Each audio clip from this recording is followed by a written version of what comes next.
Para hablar de la encomienda en América, vamos a empezar hablando de los orígenes de la encomienda en España. Vamos a dar un breve repaso a los orígenes de la encomienda en la península.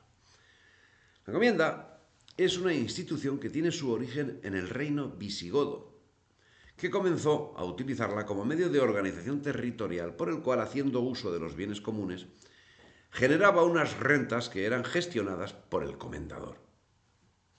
En el curso del avance de la Reconquista, los reinos cristianos aprovecharon esta estructura al tiempo que fueron creando una legislación por la que se fomentaba la repoblación de las nuevas zonas reconquistadas. En un principio se llevaba a efecto de forma privada o con la implantación de monasterios, siempre bajo el amparo real, siendo esta práctica generalizada durante los siglos IX y X, conociendo especial incidencia en el Valle del Duero. En esos primeros tiempos existía lo conocido como behetría, que no es más que la contracción de la palabra latina benefactoría. Y es aquí, en la behetría del reino Astur-Leones, donde el patrono toma en forma creciente los rasgos del señor.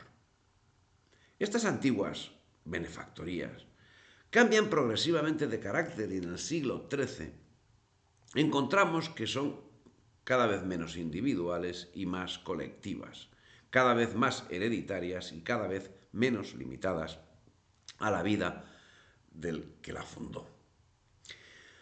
Los hómines de benefactoría aparecen cada vez más ligados a su señor y colocados en una postura difícil para elegirlos según sus deseos.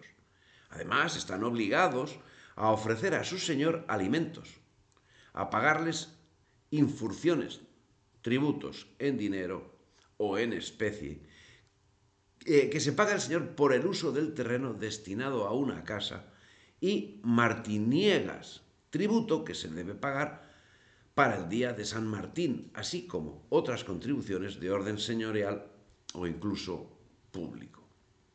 A partir del siglo XI, en 1085 fue reconquistada Toledo, se generaliza la creación de concejos o municipios, lo que da señal del aumento de la población y de su concentración en núcleos que requerían una organización social de la cual dependía un territorio que se llamaba alfoz.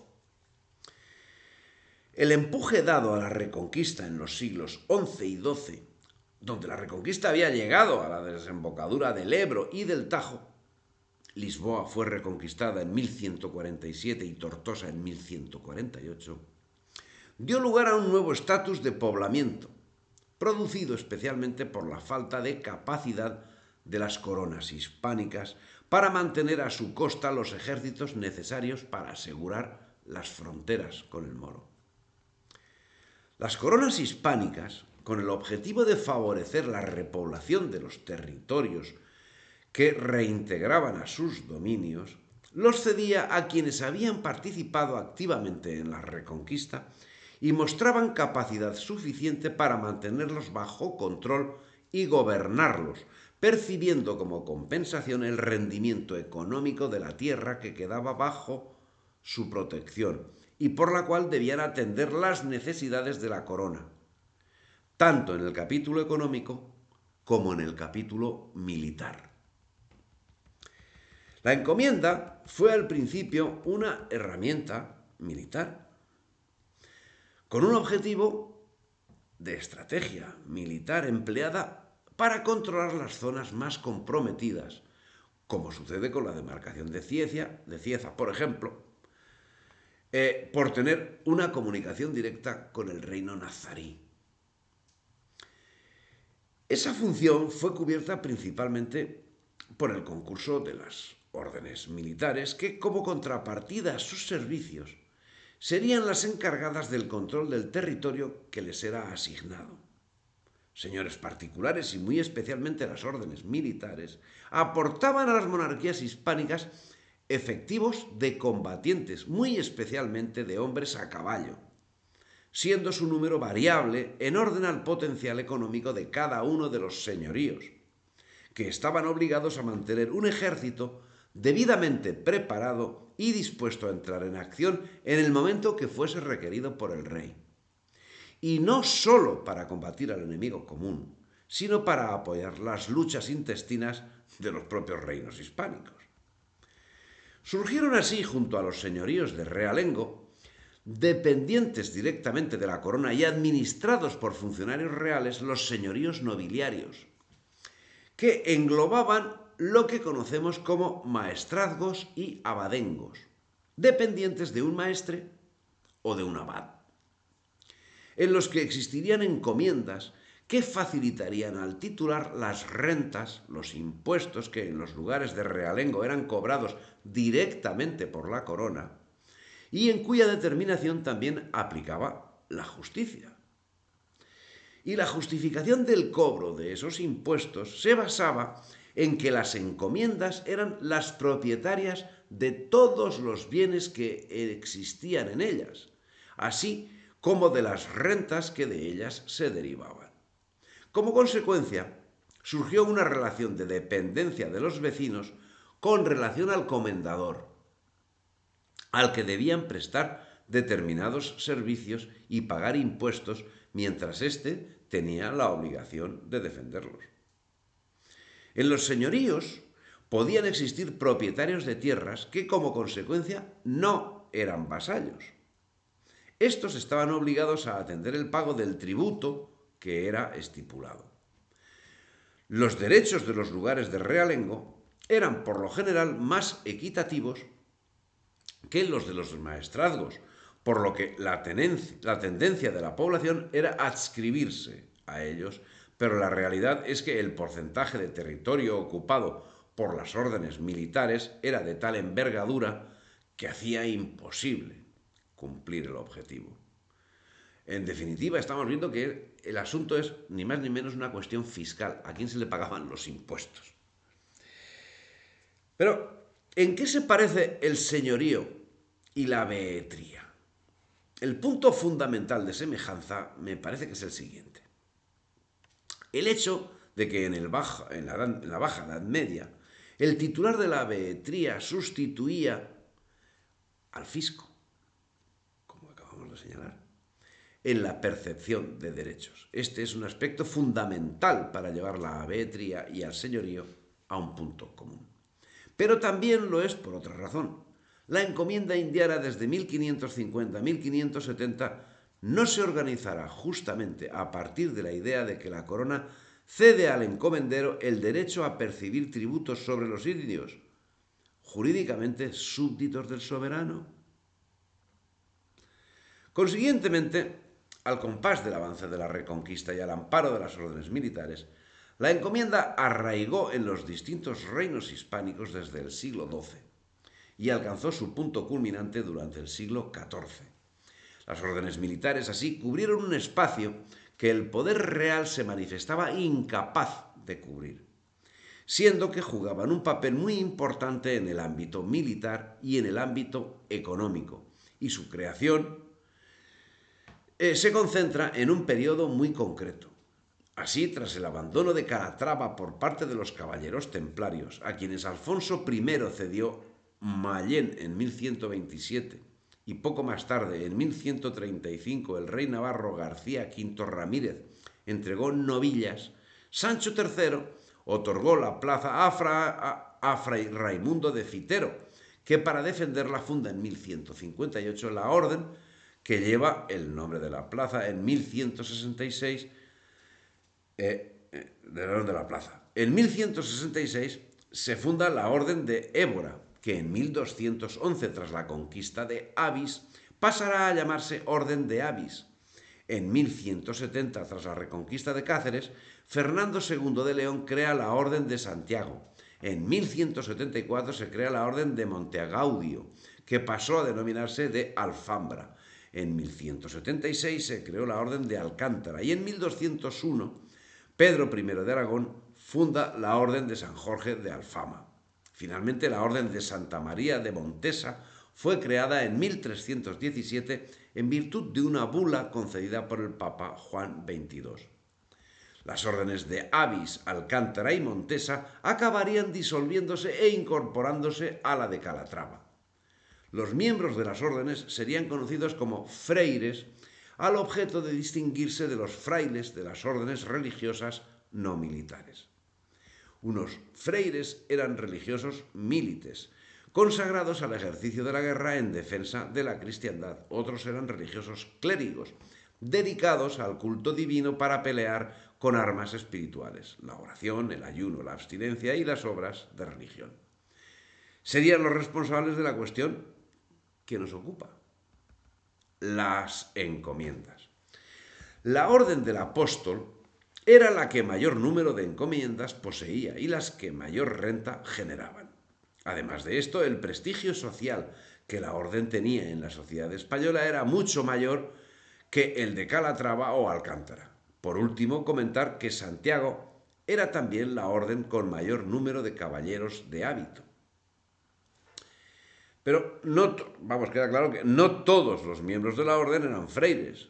Así, para entrar en la orden de Santiago entre 1180 y 1371, casi 2 siglos, conocemos la modalidad jurídica más utilizada, ya ampliamente conocida desde la época anterior. Mediante estos contratos, una persona o matrimonio entregaba al maestre en nombre de la orden unas heredades determinadas y a cambio éste les cedía encomienda vitaliciamente esa misma propiedad o, en la mayoría de los casos, otra heredad de la orden. Los comendadores serían nombrados por el maestre de la orden, quien hacía esa gracia a algún caballero que la disfrutaría en encomienda durante un tiempo determinado, durante el que tenía jurisdicción civil y criminal, amén del derecho a percibir las rentas generadas por las propiedades de la encomienda y unas obligaciones que, sobre todo en tiempos de reconquista, abarcaban el aspecto militar. Esas prerrogativas irían cambiando con el tiempo. Así, los reyes católicos limitaron sus atribuciones en el sentido de prohibirles el conocimiento de las causas criminales. Elegía quién debía realizar las distintas funciones propias de la administración y era el responsable de cubrir a su costa los cupos de caballeros y de peones que le eran requeridos por la orden para las campañas militares. El 28 de diciembre de 1347, el concejo de Caravaca, reunido en la iglesia del Salvador, con la presencia de gran partida de los otros vecinos que aquí no son escriptos, juró fidelidad a don Fadrique, maestre de Santiago, en manos de su comendador Ruy Chacón, y actuando como testigos Álvar Páez, comendador de Aledo, y Tello Fernández, comendador de Canara, prometiendo ser fieles vasallos y respetar la donación efectuada por el rey don Alfonso de Caravaca y Ceejín. Tanto en Castilla como en Aragón, y mediante este sistema, se administraron los territorios y los inmuebles propiedad de las órdenes, pero con el avance de la Reconquista necesariamente se produjeron sensibles variaciones. A finales del período medieval, en el estado de las encomiendas, había variado sensiblemente. Ninguna de ellas tenía ya por entonces obligaciones defensivas, y en sustitución del antiguo servicio militar, el comendador debía pagar un tributo denominado las lanzas.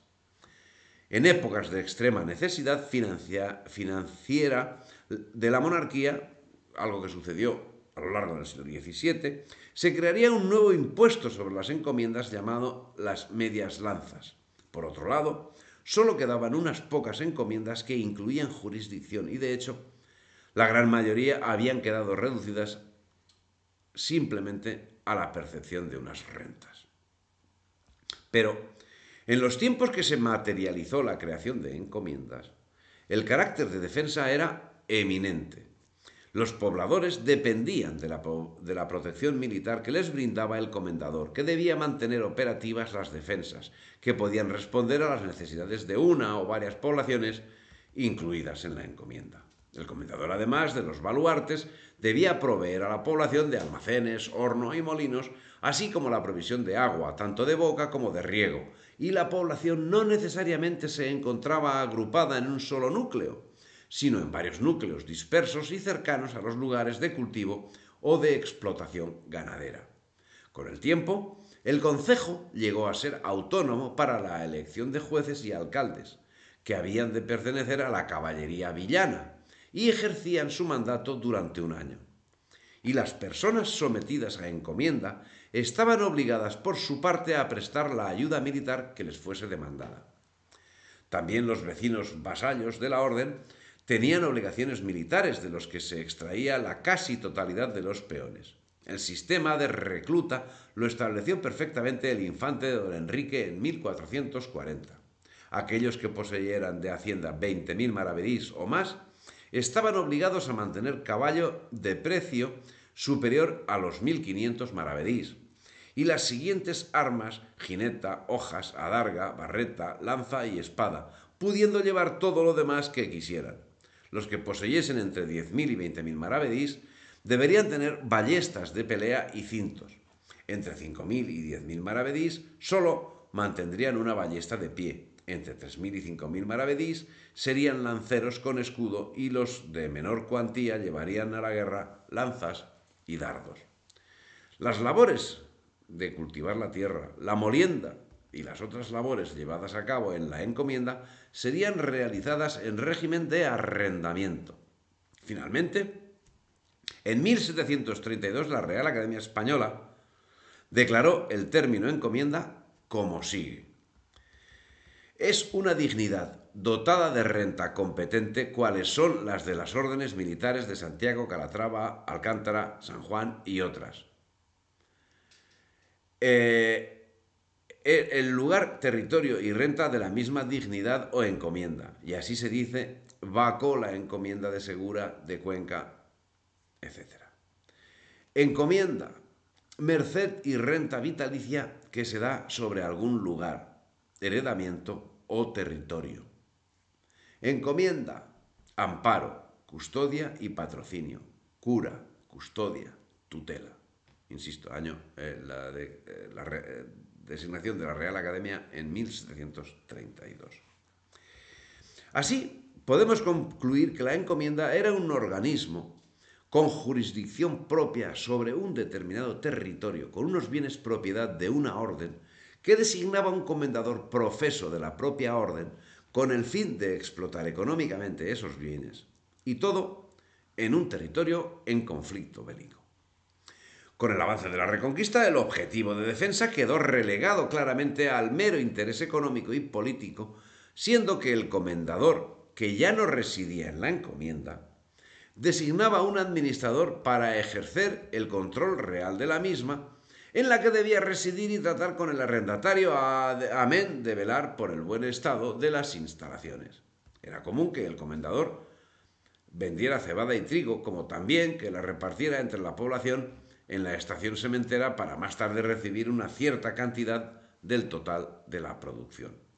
Eso sucedería progresivamente hasta el siglo XV, cuando definitivamente se consolidó ese aspecto al haber desaparecido de la península la presencia musulmana, lo que ocasionó que la corona llevase una actuación tendente a controlar el poder de las órdenes militares y a procurar la desamortización de sus bienes, algo que fue acometido en parte durante los reinados de Carlos I y de Felipe II. Pero ya los reyes católicos habían iniciado las acciones tendentes a controlar el poder de las órdenes militares, como también lo hicieron con el poder de los nobles.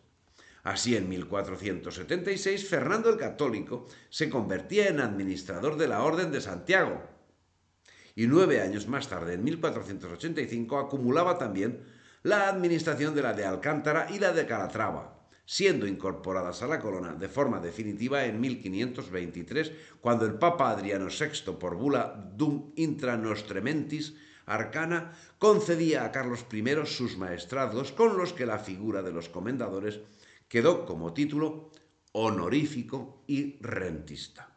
Por su parte, la Orden de Montesa correría la misma suerte en 1558. En definitiva, durante los siglos XVI a XVIII, la encomienda se convirtió en una herramienta meramente económica tanto para aquellos interesados en los bienes, para aquellos que residían en la cátedra comendadora, como para aquellos ámbitos de la realeza y eclesiástica.